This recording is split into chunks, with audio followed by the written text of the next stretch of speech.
ओम नमः शिवाय। आप सभी का दिन शुभ और मंगलमय हो। सावन मास महात्म्य में आज सुनिए आगे की कथा। महादेव जी देवी पार्वती से कहते हैं, हे देवी, इसके बाद साल कंटकटा देवी के पास जाए। उनका स्थान सावित्री से दक्षिण तथा रैवंत से पूर्व दिशा में है। वे महान पाप पुंज और संपूर्ण दुखों का नाश करने वाली हैं। सिद्ध और गंधर्व भी उनकी उपासना करते हैं। वे महाप्रचंड दैत्यों का नाश करने वाली तथा महिषासुर मर्दिनी है। पुलस्त्य पुत्र विश्वकर्मा ने उनकी स्थापना की है। माघ मास की चतुर्दशी को जो उनकी पूजा करता है वह पशुधन से संपन्न, बुद्धिमान, लक्ष्मीवान, धनवान और पुत्रवान होता है। इसके बाद दशरथेश्वर का दर्शन करें। पूर्व काल में सूर्य वंश के भूषण महाराज दशरथ ने प्रभास क्षेत्र में आकर अत्यंत कठिन तपस्या की। वहाँ पर एक शिवलिंग की स्थापना करके मुझे संतुष्ट किया और अत्यंत तेजस्वी पुत्र प्राप्त होने के लिए प्रार्थना की। तब मैंने उन्हें त्रिलोक पूजित पुत्र प्रदान किया जिसका नाम श्री राम था और जिनका यश तीनों लोकों में फैला हुआ है। और आज भी त्रिभुवन के निवासी देवता, दैत्य, असुर तथा वाल्मीकि आदि ऋषि जिनकी कीर्ति कथा का गान करते हैं। उस शिवलिंग के प्रभाव से राजा दशरथ को महान यश प्राप्त हुआ। जो कार्तिक मास में कार्तिक की पूर्णिमा को विधि पूर्वक धूप, दीप और पूजा आदि के उपहारों से दशरथेश्वर की पूजा करता है वह यशस्वी होता है। उससे उत्तर कोण में थोड़ी ही दूर पर भरतेश्वर लिंग है। भूतल में भरत नाम से प्रसिद्ध एक राजा हुए हैं जिसके नाम से लोक में इस देश को भारतवर्ष कहा जाता है। उन्होंने मेरे विग्रह की स्थापना करके सहस्त्रों वर्षों तक यहाँ दुष्कर तपस्या की, जिससे प्रसन्न होकर मैंने उन्हें 8 पुत्र और एक यशस्वी कन्या प्रदान की। इसके बाद राजा भगीरथ अभीष्ट वर पाकर कृतकृत्य हुए और भारतवर्ष के 9वें भाग करके उन्होंने अपने पुत्रों और पुत्री को एक एक भाग बांट दिया। वे दीप उन पुत्रों के नाम से ही प्रसिद्ध हुए। इंद्रदीप, कुशेरु, ताम्रपर्ण, गवस्थीमान, नागद्वीप, सौम्य, गंधर्व तथा वारुणी, ये 8 द्वीप हैं और ये कुंवारी नाम से प्रसिद्ध 9वां द्वीप है। इनमें से 8 द्वीप जो उत्तर में स्थित थे समुद्र में डूब गए।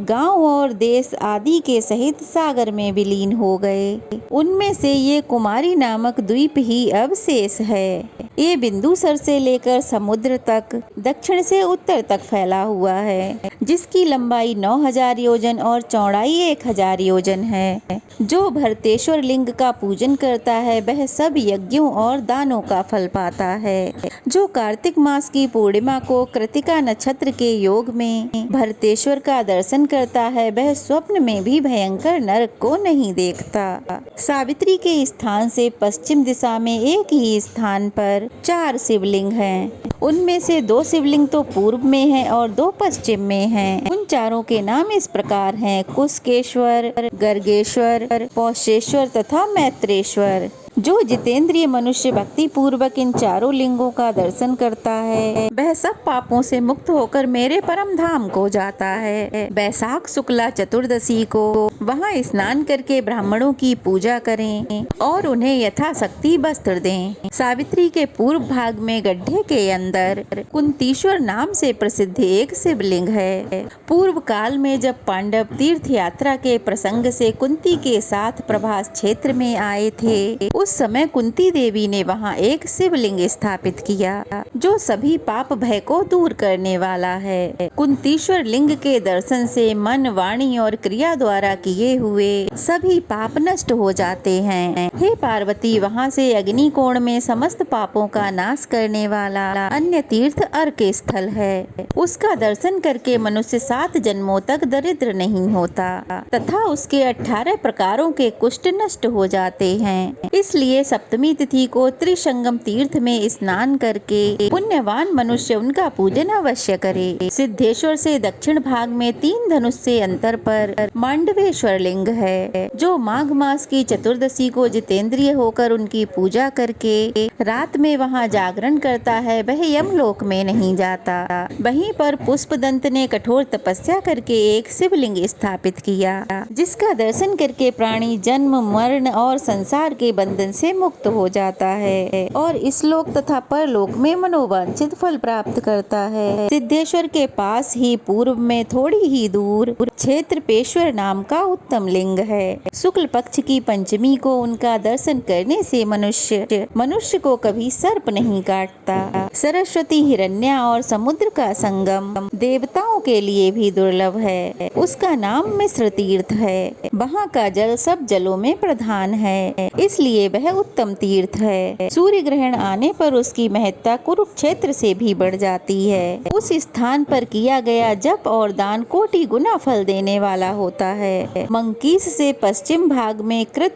स्मृत तीर्थ 10 करोड़ तीर्थों का निवास है। उसके भीतर रहने वाले कृमि, कीट, पतंग और स्वपच आदि भी स्वर्ग लोक में चले जाते हैं। फिर शुद्ध चित्त वाले पुरुषों के लिए तो कहना ही क्या है। कृष्ण पक्ष की चतुर्दशी को जो वहाँ स्नान करके पितरों का तर्पण करता है, उसके पितर तब तक तृप्त रहते हैं जब तक आकाश में सूर्य, चंद्रमा और नक्षत्र प्रकाशित रहते हैं। त्रिसंगम के पास ही मंकीश्वर लिंग है। प्राचीन काल में तपस्वियों में श्रेष्ठ मंकी नामक एक महर्षि हुए हैं। उन्होंने मेरे विग्रह की स्थापना करके 10,000 से कुछ अधिक वर्षों तक यहाँ तपस्या की थी। इससे प्रसन्न होकर मैंने उन्हें वरदान दिया। तभी से इस लिंग का नाम मंकीश्वर नाम से प्रसिद्ध हो गया। जो माघ मास की चतुर्दशी और त्रयोदशी तिथि को पंचोपचार से मंकीश्वर लिंग की विधिवत पूजा करता है, वह मनोवांछित फल पा लेता है। महादेव जी कहते हैं, हे पार्वती, मंकीश्वर से नैऋत्य कोण में देव माता का स्थान है। वे गौरी रूप धारण करके वहाँ रहती हैं। सरस्वती देवी का नाम ही वहाँ देव माता है। उन्होंने बड़वा नल से देवताओं की माता के समान रक्षा की थी। बड़वा नल समुद्र में जलने वाली अग्नि को कहते हैं, इसीलिए उन्हें देव माता कहा जाता है। जो पतिव्रता स्त्री या पुरुष माघ मास की तृतीया को उनकी पूजा करते हैं, वे सभी अभीष्ट फलों को प्राप्त कर लेते हैं। जो वहाँ शक्कर युक्त खीर आदि से ब्राह्मण दंपत्ति को भोजन कराते हैं, वे 1 सहस्त्र गौरी कन्याओं को भोजन देने का फल पाते हैं। नगरादित्य से पूर्व दिशा में मित्र वन के भीतर जहाँ बलभद्र ने शरीर छोड़ा है, वह स्थान शेष स्थान कहलाता है। उसी को नाग स्थान भी कहते हैं। जो पुरुष त्रिसंगम तीर्थ में स्नान करके पंचमी को निराहार रहकर नाग स्थान की पूजा करता है तथा श्राद्ध करके ब्राह्मण को भोजन करा के यथाशक्ति दक्षिणा देता है, वह सब पापों से मुक्त होकर मेरे स्थान को जाता है। नाग स्थान से पश्चिम दिशा में प्रभास पंचक नामक एक स्थान है, जो परम पुण्यमय आदि तीर्थ है। उसके पश्चिम भाग में प्रभास क्षेत्र है। उसके दक्षिण भाग में वृद्ध प्रभास है। उससे दक्षिण जल प्रभास है। उससे दक्षिण महाप्रभास है। इसके बाद कृत स्मृत प्रभास है, जहाँ शमशान भैरव हैं। जो मनुष्य भक्ति पूर्वक इन 5 प्रभास का दर्शन कर लेता है, वह जरा मृत्यु रहित परम पद को प्राप्त हो जाता है। प्रभास तीनों लोकों में विख्यात आदि तीर्थ है। वह देवताओं के लिए भी दुर्लभ तथा महापातकों का नाशक है। प्रभास में अमावस्या को 1 रात व्रत रखने वाला पुरुष सभी पातकों से मुक्त होकर शिवलोक में जाता है। पुष्कर में स्नान करने से 7 जन्मों का पाप नष्ट हो जाता है। आदि प्रभास के आगे 3 धनुष की दूरी पर रुद्रेश्वर लिंग स्थित है, जहाँ मुझ रुद्र ने ध्यान लगाकर अपने तेज को स्थापित किया हुआ है। उसका दर्शन और पूजन करके मनुष्य सब वांछित फलों को प्राप्त कर लेता है। कृत स्मृत से लगाकर मंकीश्वर तक महाशमशान है। जो पुनर्जन्म का निवारण करने वाला है। उस स्थान पर मरे हुए जीव का दाह करना चाहिए। वह कर्म बीज के लिए उष्ण क्षेत्र कहा गया है। वह मुझे सदा अत्यंत प्रिय है। मैं तो कालांतर में भी उसका त्याग कभी नहीं करता। मेरे लिए वह अभिमुक्त क्षेत्र से भी अधिक प्रिय है। सरस्वती का जल स्वतः पवित्र है। उसमें जहाँ कहीं भी स्नान किया जा सकता है, किंतु सरस्वती और समुद्र का संगम तो देवताओं के लिए भी दुर्लभ है। समस्त नदियों में सरस्वती नदी ही पुण्यदायिनी तथा सब लोगों को पुण्य देने वाली है। सरस्वती को पाकर स्वर्ग लोक में पहुँचे हुए मनुष्य सदा के लिए शोक मुक्त हो जाते हैं। सरस्वती का पावन जल पुण्यात्मा पुरुषों को ही प्राप्त होता है। बैसाख की पूर्णिमा तथा चंद्र ग्रहण के अवसर पर तो वह तीनों लोकों के लिए भी दुर्लभ है। अगर सोमवती अमावस्या को वहां स्नान का अवसर मिल जाए तो 100 कोटि पर्वों से क्या लाभ। मनुष्य की हड्डी जब तक सरस्वती के जल में रहती है, उतने ही वर्षों तक वह मेरे लोक में सम्मानित होता है। जो समर्थ होकर भी प्रभास तीर्थ में सरस्वती का दर्शन नहीं करते, उन्हें जन्म के अंधों और पंगुओं के समान ही जानना चाहिए। वे तीर्थ, वे देश, वे आश्रम तथा वे पर्वत धन्य हैं, जिनके बीच से होकर सरिताओं में श्रेष्ठ सरस्वती नदी निकलती हैं। जो त्रिभुवन को पुण्य देने वाली सरस्वती की शरण ले चुके हैं, वे संसार रूपी कीचड़ की दुर्गंध फिर कभी नहीं सूंघते।